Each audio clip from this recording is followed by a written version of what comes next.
My name is Velda Chiara. I am currently at DjangoCon US 2025 in Chicago. Today is day 3, Wednesday, the deep dive day. And with me today, I have Eric, who is an author and a bird watcher and is also attending the conference. Yes. Hi, Eric. Hi, thank you for having me. Anytime. So are you excited for your talk? I am. I feel like that healthy mix of excited and nervous, mostly excited. Yeah. How long have you been speaking at DjangoCon US? I think, I always forget if it's 2022 or 2023. I think it was 2023 Yeah. that I first spoke. And what keeps you coming back to the conference to speak or even just attend the conference? Oh boy, like how far do we go? As far as you want to. Okay, so thinking about this conversation brought me back to like where did I really come into the Django community? And for me, it was back in like 2008 because I was teaching high school and I was starting to realize that I had enough programming skills to build some tools that would help us on the teaching and administrative team like serve students better. And I remember building a tool. I think it was probably something for managing learning standards, Yeah. the learning targets that we wanted our students to meet, and letting them see their progress Yeah. before they were being measured and evaluated. And so I had that classic experience of building something that worked, and then I needed to deploy it. And I was Yeah. like, what am I going to do?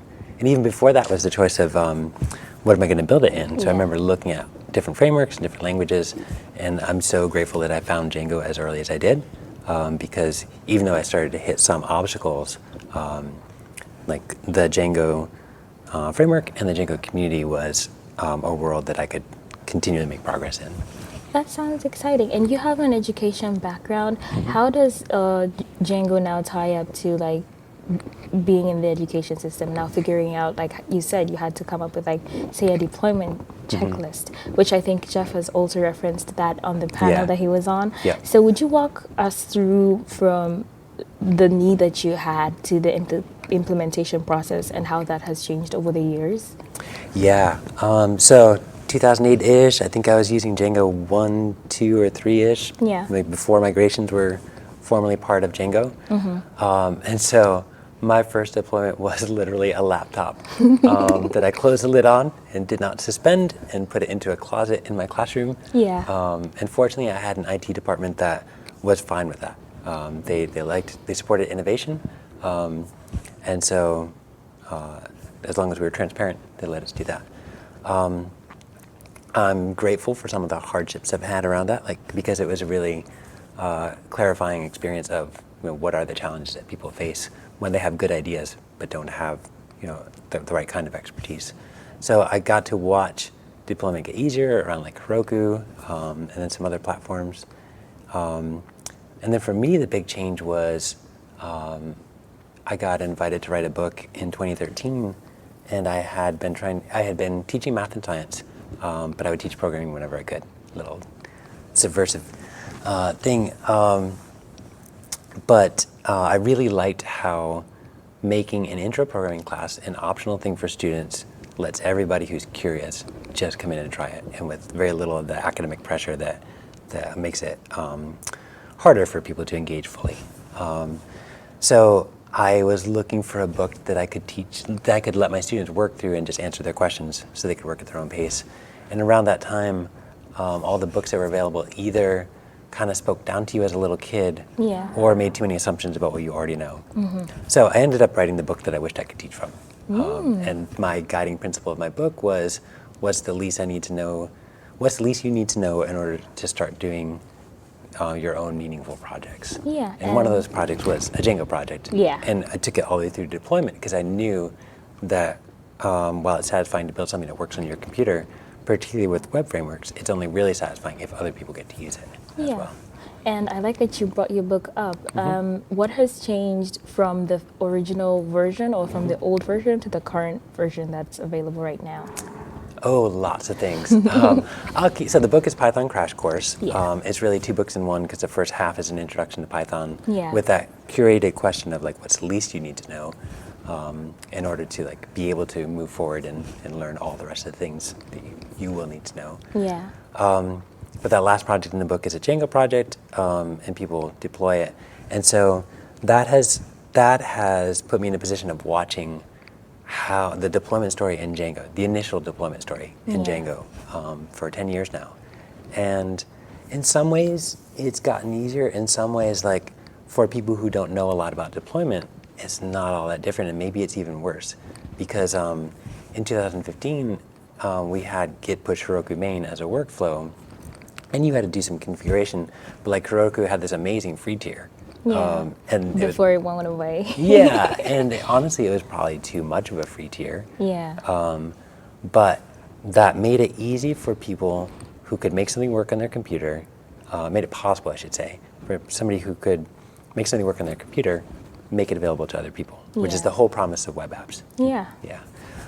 And now, like, there's no free tier. You still have to do that configuration work yourself. There's even wider choices about how to deploy. So. Yeah.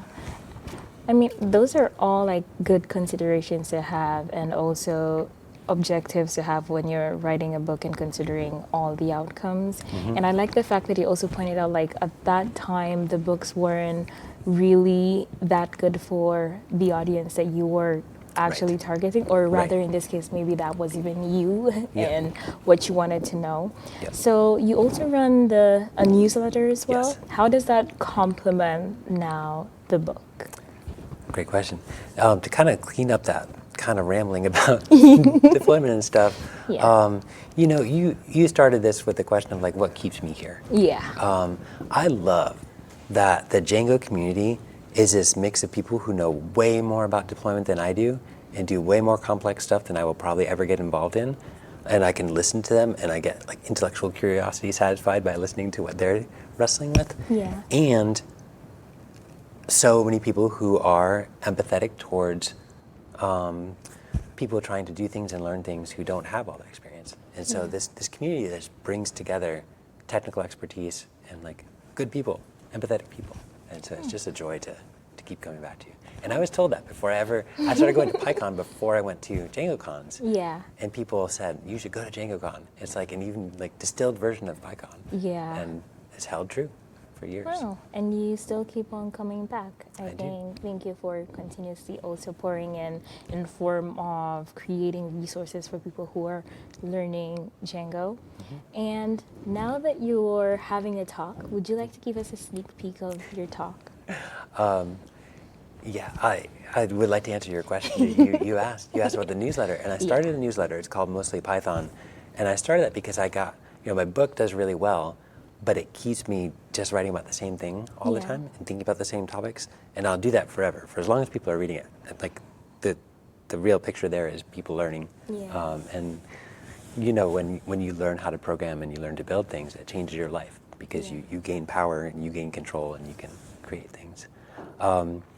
But I started the newsletter because I wanted to write more regularly again about Yeah. a wide variety of topics. Yeah. And so it's been fun because I do get to just like, as I'm working, this thing, like I struggled with it, I'll share it Yeah. with other people.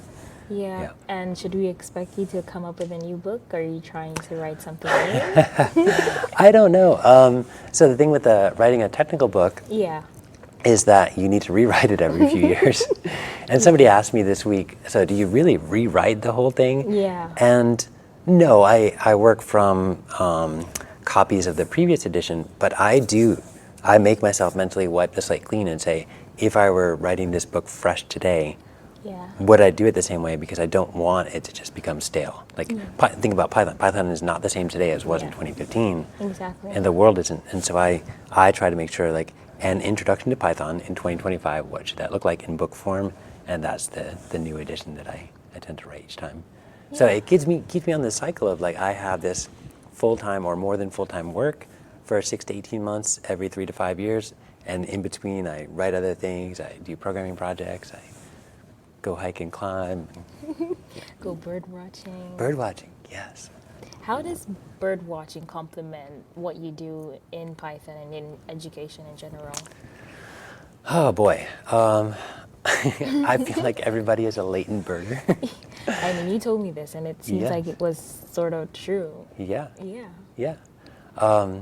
I got into bird watching because when I was nearing the end of my classroom teaching career, I had to teach certain science concepts, but I could choose any context I wanted. Yeah. And I'd always wanted to do a birding class. Yeah. And I taught a birding class and suddenly saw birds that I had lived around for 20 years and never noticed. And so that's the story with birding. I watched somebody give a presentation in my community about how to get started in birding, and people thought he was going to talk about binoculars and cameras and stuff. Yeah. And his stuff was be quiet, observe, listen. Wow. And he said everything else will follow, and that's true. And that's what people do when they start birding. Yeah. They either intentionally start to do those things, or they do those things and they notice the birds, and that's what pulls everybody in. Oh, I mean, I got pulled into it, and I wasn't even trying. Yeah. So it relaxes me. I like the natural world, but also like the Merlin is amazing. Yeah. For anybody unfamiliar with it, you turn it on your phone and it listens to the sounds around you, and it uses machine learning to identify which birds are around. Yeah. And you shouldn't trust it to tell you like that bird is there, but it tells you what to keep an eye out for. Yeah. And for me, the bigger picture in this community is that's a shining example for me of like what the promise of everybody having a computer in their pocket should have been. Yeah. Things that just make our lives better, not worse. And so I do enjoy talking about that in this community and in this context. I love to still hear about birds, and I know you've seen a lot more birds than I last saw you, and I'd Yes. love to hear more about that. But now the other question is that now that you already have an existing book and you still run a newsletter, and now even in the age of AI, how does your content adapt to the current changes of the language or framework? Oh, good question. And I think about this all the time. And I like the cycle of PyCon, DjangoCon, because they're 6 months apart. And so I feel like I get these in-depth check-ins with a bunch of peers in this community, Yeah. face-to-face every 6 to 12 months. Yeah. And it's a good cycle for like checking in, like where are things going, where do we think they're going to go. I feel like it's become clear that the AI assistants and tools that we have, okay, I'll take a step back. So Marlene gave a keynote this morning. Yeah. And one of the things she said is, these tools are flawed, but they are useful. Yeah. And I think that's a really good statement, and I think it's well worth repeating, because we have the people who are saying they're so flawed, nobody should ever use them. We have the hype that says they're so useful that you should only use them. Yeah. And reality is always in the middle. I've seen as a teacher, as a writer, as a programmer, the tools are good for things that you know, Yeah. and you understand. And for me, like, I use them all the time for programming, Yeah. and I use them as a guide, and I verify everything, and I can do that. I'm trying to learn music. Ooh, exciting. I'm learning piano, learning guitar, and I've found that I can't use AI assistants to learn much about music because I don't know how to check where it's accurate and not. Yeah. And so what that means for programming is that people really benefit from learning some things outside of AI Yeah. and then starting to use the tools. And so, if AI made books unnecessary, it made teachers unneeded, I would face that reality and move on. But they haven't so far, and it's kind of hard to see them actually doing that, Yeah. despite the hype that we hear from the owners of the companies. Yeah, and for people who are starting out, how would you advise them in this modern age of how would they better get benefit from using AI tools as they learn? Do you have any hacks that you'd like to share? Yeah, a really clear thing that I hear consistently is that people need to type out code. And I think if we talk about like somebody brand new, and Yeah. so they're cracking open my book, they're like watching video 0 of a course, they're just starting in a learning journey, you have to write code even though the AI tools are good enough to write beginner code. Yeah. Because you need to go through the process of writing things out, seeing what the results are, making mistakes, seeing what the computer does when you make a mistake, figuring out how to troubleshoot that, and then you can start to bring AI assistants and tools in a way where you're understanding what that tool is doing for you and how to kind of use it as a partner and not as a replacement of your own thinking. And that's kind of like hard to do right now because everybody is why are you using Google, or why are you trying to research through books and through other resources? Why don't you just ask AI? Right. So what would you tell somebody who's also trying to research and trying to still leverage all these other resources on top of AI or chatbots and chat agents? I'm not sure. I think, okay, so we had a couple of talks. The AI is now a thread in every Yeah. tech conference. And we had a couple talks this week that represented what AI actually is. How does it work? What is a Yeah. token? How does it break a question or a prompt into tokens and then like do some analysis and give you back something that is a reassembly of tokens, which are like pieces of words Yeah. and a simplified way to think about it. Yeah. We need to like keep putting that out there and keep showing people that these aren't just stochastic pairs. They're not just like randomly reassembling tokens, but they're also not conscious and they're not thinking and they don't have intent. Yeah. And so, where do I go with that? Like, people should develop their own understanding from sources they trust Yeah. and not the AI hype people about how these things work, what they can do, what their limitations are. If you have some clarity around that, Yeah. then you can start to figure out how to use it in your learning in a way that's going to let you move forward and not give you the illusion that you're moving forward.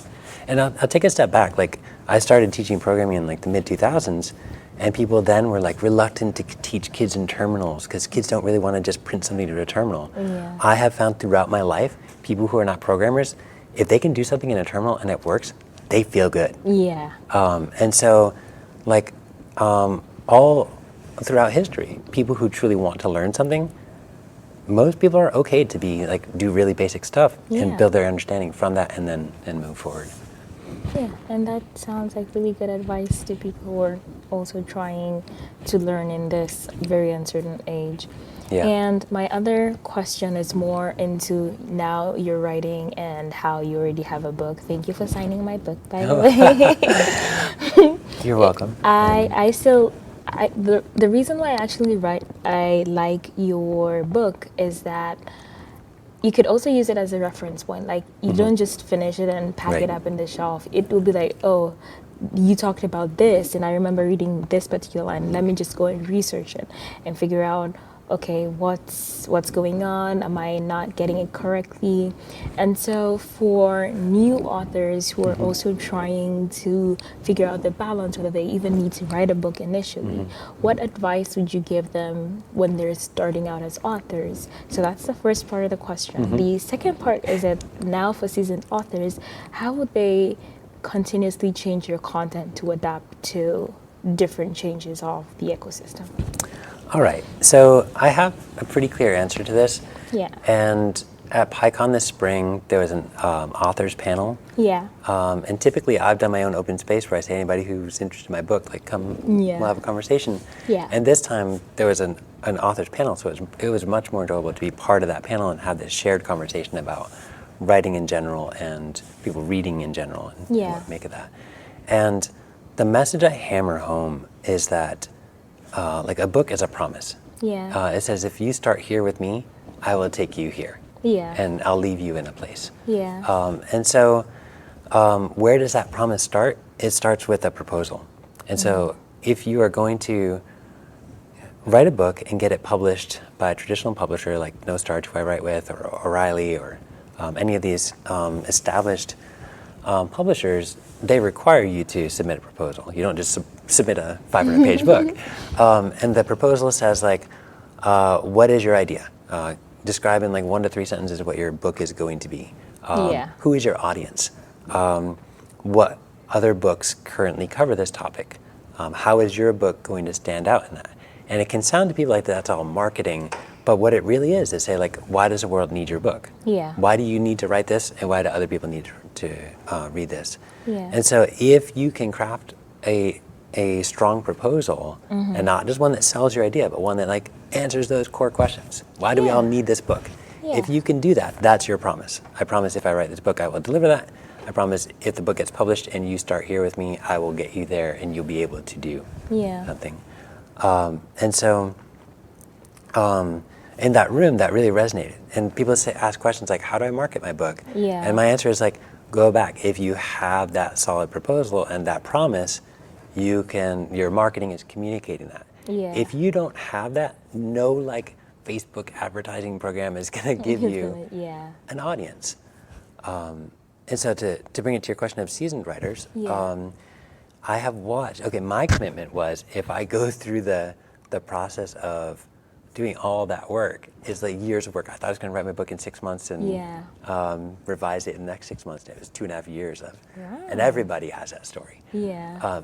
If I'm going to go through all that work, then I'm going to pay attention to every bit of feedback I get. Yeah. And look for what are the ways I could improve this so that other people get that original, better experience that I was intending for them to get out of it. Yeah. And so for seasoned writers, it's continually, periodically, reevaluate what was your promise. Yeah. Did you meet it? How are you? Is that promise still meaningful in today's world? Yeah. And are you still meeting it? And how can you continue to meet it in the current context? And what I'll say to kind of expand on that, because it's not just about if you're going to write for a traditional publisher. When I started my newsletter, nobody required me, but I wrote my own proposal to Yeah. myself to make sure that I was answering those questions. Is this really serving a need? Where does it fit in? And so those are the ways of thinking, and this comes from a teaching background of like, where do you want the people you're working with, Yeah. to get? What powers do you want to give them? What knowledge, what Yeah. understanding? Yeah. Do that. And I never really thought about newsletters having like a proposal, like as you Yeah. mentioned. Would you like to talk more about how the proposal looked for you when you started the newsletter, and if that has changed today? Sure. My personal reason for starting a newsletter is I wanted to write on a regular basis again, Yeah. and with a more immediate audience. Because writing a Yeah. book is satisfying, but like It you don't takes get a long time. Well, you don't get feedback for like 3 years or something. You get Yeah. feedback from the editors and stuff, Yeah. but you don't get real world people testing your book. Yeah. And so I missed online writing. I missed hitting publish and people read it immediately. Yeah. And the revision cycle. So you can take feedback and you can revise your stuff immediately and make it stronger. But my promise for the newsletter to an audience was I'm just going to share my perspective on like the overall Python world. And it's really like the core audience is you've started to learn some things about Python and you want to know what's happening in the Python world, and some snippets from real world projects and real world work about like on an ongoing basis. How do we all continue to use Python in better ways? I mean, I think That was rambly. I feel like no, I mean that was still like very good, because in a way we kind of like assume like a newsletter would be like somebody just being creative and just putting content out there. Like, I think it's beautiful, or rather enlightening, to see that there's a lot of work that also gets done behind the scenes to actually make the content that we see, specifically written content, even if it's newsletters that are published once or twice in a month. And thank you for highlighting that. And the last question before you sneak out to your talk, what would you change now, or what would you tell Eric, who was inexperienced and who was just starting out and figuring out whether they even wanted to code, or even move from teaching, or even try to do something different? Haha. You know, one of the questions I've enjoyed, okay, in teaching, we always give our students prompts, fun questions like that. If you could live forever, how long? Or if you could choose the length of your lifespan, how long would it be? 1,000 years, 10,000 years, infinite? No, probably not. So one of the questions I've liked is, if you go back in time and have dinner with one person, who would it be? And people name famous figures from history, and I couldn't pick one person, but one of the people I do name is like myself at 6 years old. Really? Because I grew up before videos Yeah. and stuff, and so like some people from my age group have like old VHS videos from the childhood. I don't have any videos of myself as a kid, so I have pictures, but I have never heard myself as a kid talk. My son is 14 right now, and he has seen videos of himself as a toddler. And so his memory of himself is different than mine. Definitely. And so I'd be curious, it's not just like, oh, celebrate myself. I'd be curious to like listen to myself as a 6-year-old and like hear like, am I hearing things from that 6-year-old Yeah. that I recognize as like are still there? Yeah. So to answer your question more directly, I wouldn't go back and tell myself to do anything any differently because I always made decisions around what am I curious about, what do I want to do in the world, and that exploration mindset has kind of like led me on the path that leads me to this chair. And like I could not have predicted that I'd be sitting here with you Me or at this conference. Yeah. And so, that's why I've liked teaching though. Like I went into teaching because I loved learning because I was curious.